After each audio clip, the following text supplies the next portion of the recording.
Assalamualaikum warahmatullahi wabarakatuh. Saya Amal Hayati binti Muhammad Hussein, nombor matrik 073675.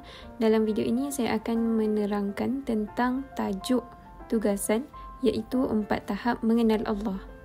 Pengenalan, mengenali Allah Subhanahu Wa Taala merupakan ilmu tauhid yang mana mempelajarinya harus didahulukan daripada ilmu lain seperti ilmu fiqh, tasawuf, hadis dan juga lain-lain.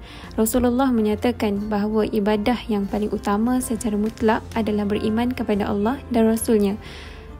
Sabda Nabi, afdalul a'mal imanun billahi wa rasulih. Perbuatan yang paling utama adalah beriman kepada Allah dan Rasulnya. Hadis riwayat Bukhari.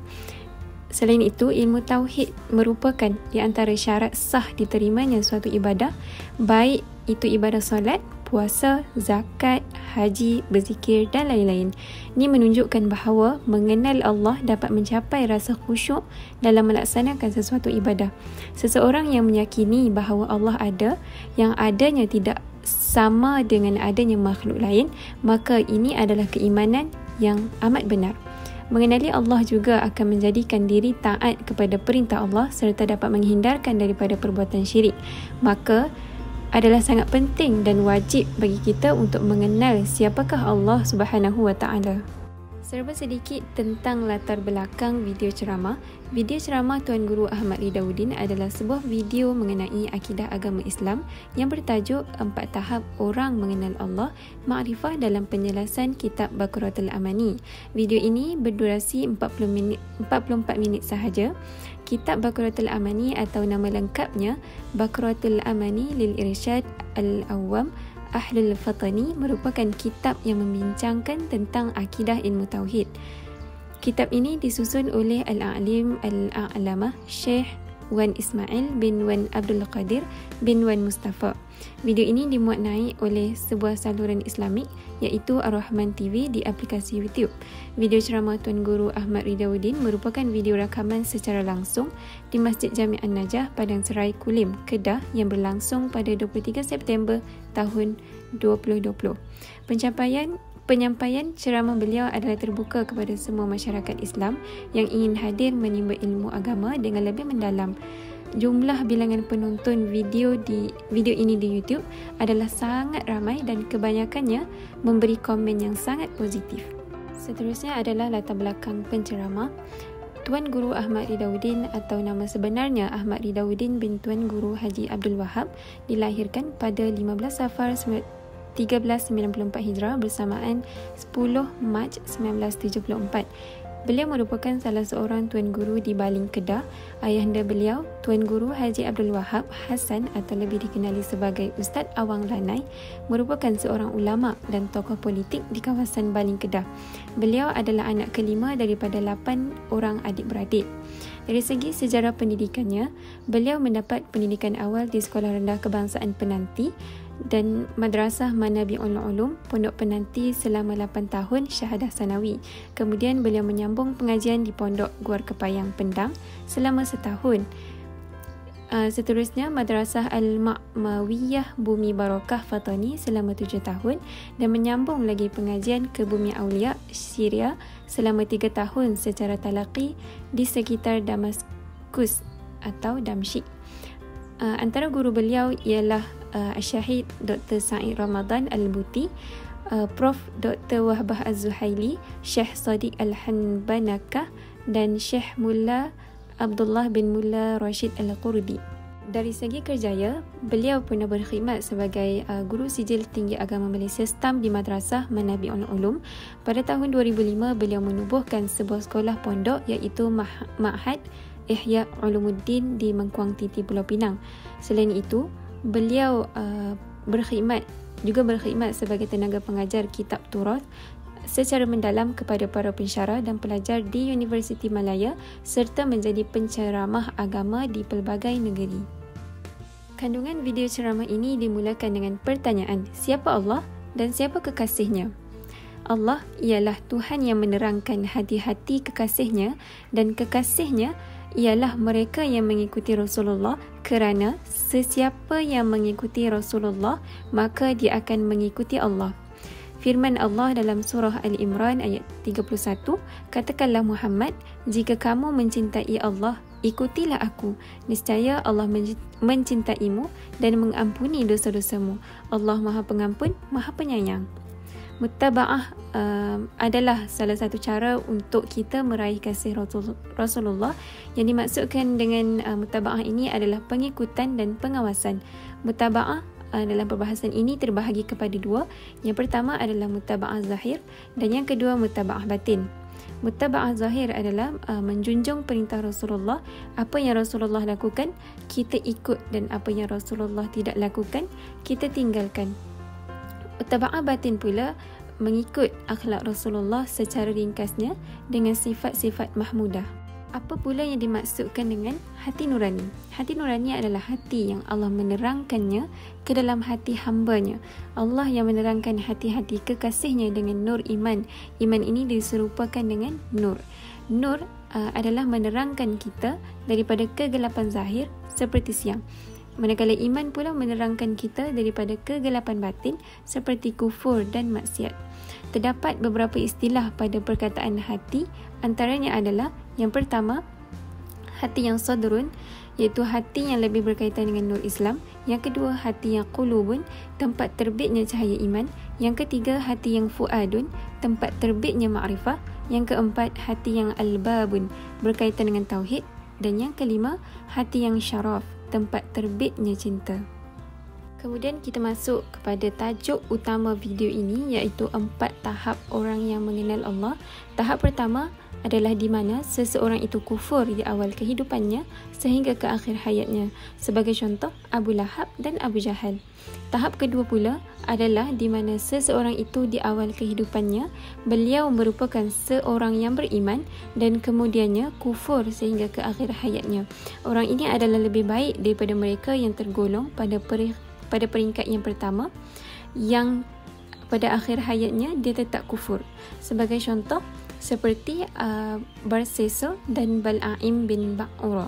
Barseso ini mempunyai keramat yang boleh berjalan di atas angin ataupun terbang. Beliau memiliki anak murid yang mampu melakukan sedemikian. Seterusnya, Bal'aim bin Ba'ura pula, beliau dikatakan seorang ilmuwan yang apa sahaja yang diminta olehnya pasti akan tercapai. Pada tahap ketiga adalah di mana orang yang beriman dari awal hingga ke akhir hayatnya. Sebagai contoh, para ulama dan Nabi Muhammad SAW sendiri.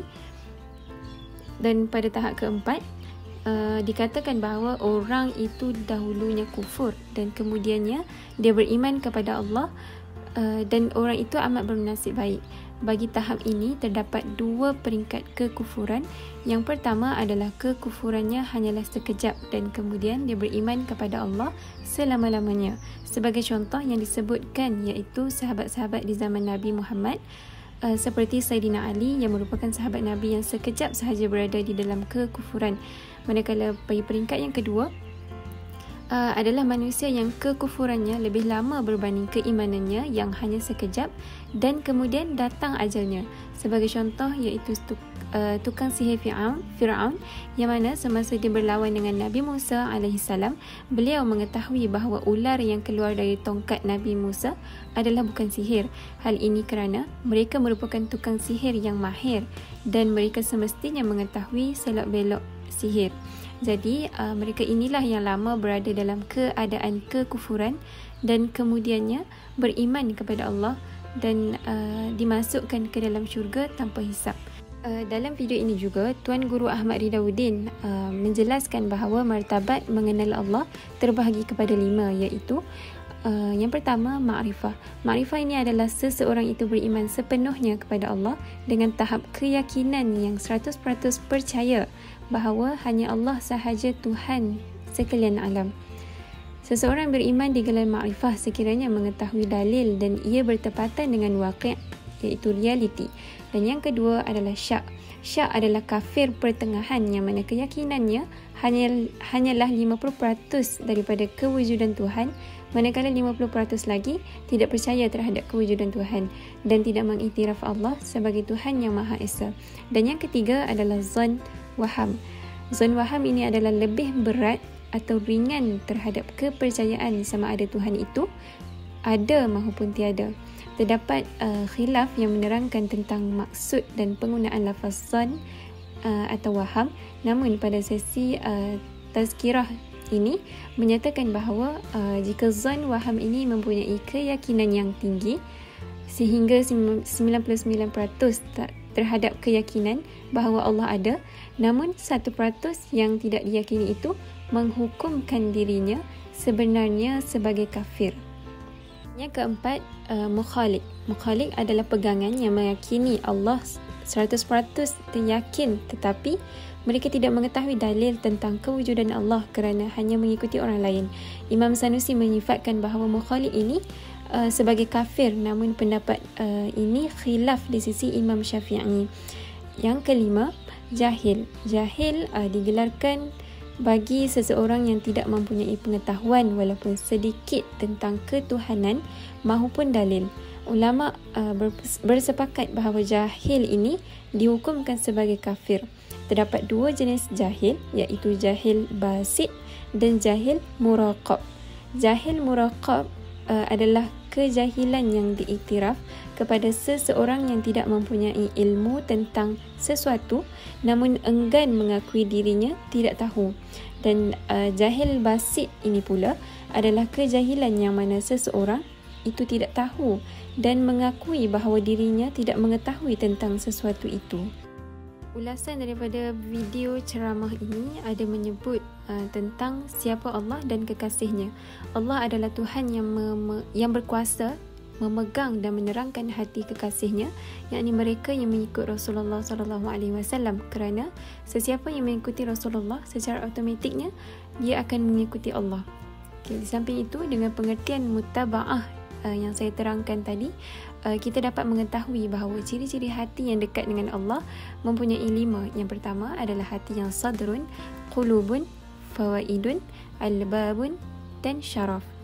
Di dalam video ini juga dinyatakan 4 tahap orang yang mengenal Allah. Yang pertama adalah seseorang itu kufur di awal kehidupannya sehingga ke akhir hayatnya. Yang kedua, tahap kedua, di mana seseorang itu di awal kehidupannya beliau merupakan seorang yang beriman dan kemudiannya kufur sehingga ke akhir hayat. Semoga kita semua tidak tergolong di dalam tahap ini. Na'udzubillah. Tahap yang ketiga pula ialah orang yang beriman dari awal hingga ke akhir hayat. Sebagai umat Islam, sememangnya kita menginginkan keimanan dari awal sehingga ke akhir kehidupan kita. Akhir sekali, tahap keempat iaitu orang yang dahulunya kufur dan kemudiannya dia beriman kepada Allah. Mereka ini sangatlah beruntung kerana telah diberikan hidayah sebelum sampai ajalnya. Walau bagaimanapun, kita hendaklah sentiasa berdoa supaya diberikan nikmat iman dan nikmat Islam sehingga ke akhir kehidupan kita. Terdapat 5 tahap mengenal martabat Allah. Yang pertama adalah ma'rifah, yang kedua syak, yang ketiga zan waham, yang keempat mukhalik dan yang kelima jahil. Baiklah, demikian adalah penjelasan tentang 4 tahap orang mengenal Allah, dan daripada ini kita dapat mengetahui bahawa mengenali Allah sebagai pencipta adalah fitrah kepada manusia. Walaupun kini terdapat ramai manusia yang berpegang dengan agama lain selain agama Islam, sesungguhnya mereka telah mendustai diri mereka sendiri, kerana apabila mereka dalam kesempitan, tidak ada sesiapa pun makhluk yang mampu membantu kecuali Allah Azza wa Jalla. Selain daripada itu, mentauhidkan Allah akan mengangkat darjat seseorang manusia, menanamkan dalam dirinya perasaan mulia, jiwa yang kaya dan sebagainya. Seterusnya, membersihkan hatinya daripada cenderung kepada kejahatan, hasad, dengki dan keji. Akhirul kalam, semoga Allah sentiasa mengurniakan hidayah, taufik dan inayahnya kepada kita semua sehingga kita dikuatkan dalam memegang teguh ajaran Ahli Sunnah wal Jamaah, dan semoga kita dimudahkan dalam melaksanakan ajaran Islam dengan mudah. Sekian, terima kasih.